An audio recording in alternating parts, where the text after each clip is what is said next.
Hi there, this is Jonathan Ginsberg. I'm a Social Security Disability attorney. I want to talk to you today about the different types of Social Security disability benefits. And basically, for most purposes, there are two different types of benefits. There's a few others, but for our purposes, there's really only two.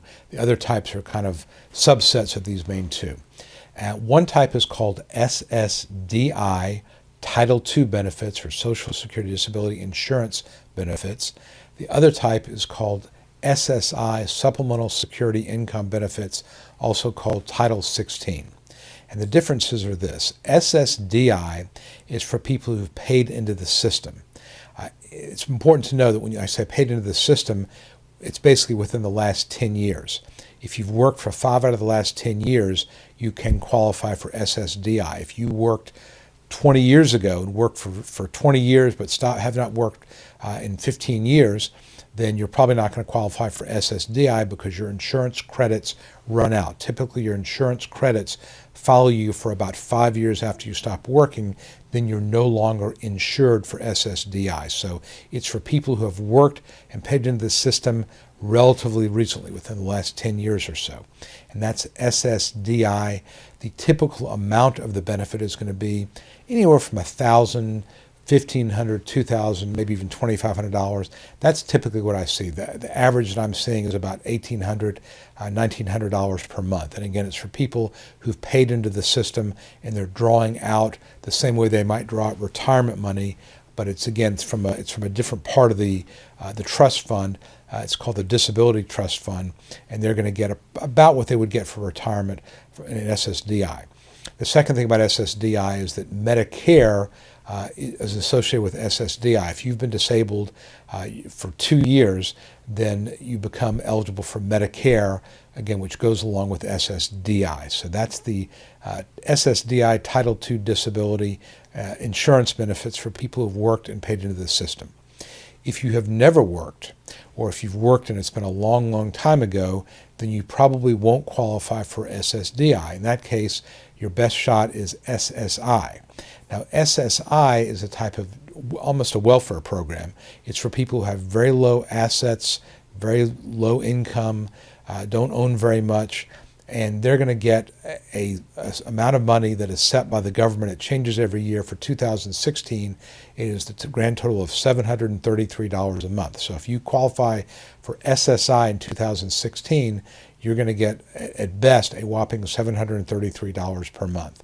And SSI is subject to offsets if you have somebody paying your room and board. If you're getting other types of benefits, that can offset either dollar for a dollar or 50 cents on the dollar your SSI. So SSI can get real tricky because of all the offsets, and it's obviously a lot less money than SSDI.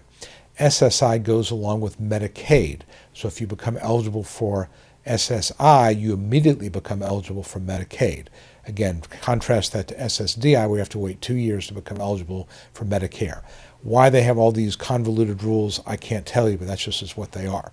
So again, if you're applying for disability, and there are some situations where you may get a little bit of both, at least for a short period of time, but generally you're going to get the higher of the two, and you can't typically get both of them.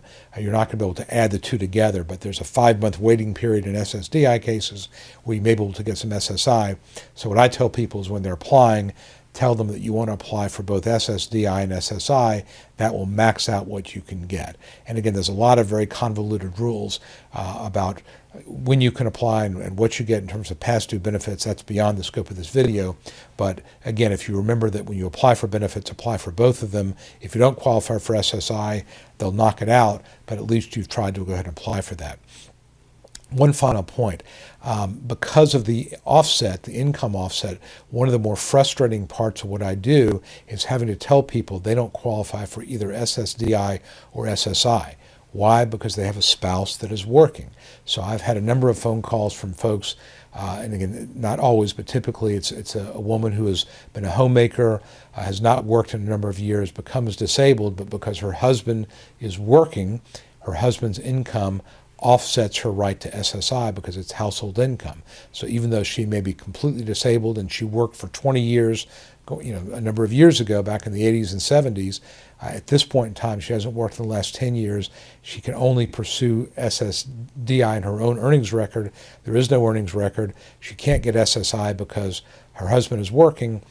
She's not entitled to anything. So be aware that if you are married to somebody who's working and you don't have your own earnings record, then you're probably not going to be eligible for anything. But of course, if you have any questions, you want to know whether you're eligible for anything, I'm happy to walk you through that. Please reach out to my office. We're happy to help you in any way we can. My name again is Jonathan Ginsberg, and I hope you found this helpful. Please like it on Facebook. Give us a thumbs up. And of course, let me know if you have any questions. I appreciate your attention to this video, and I'll see you next time.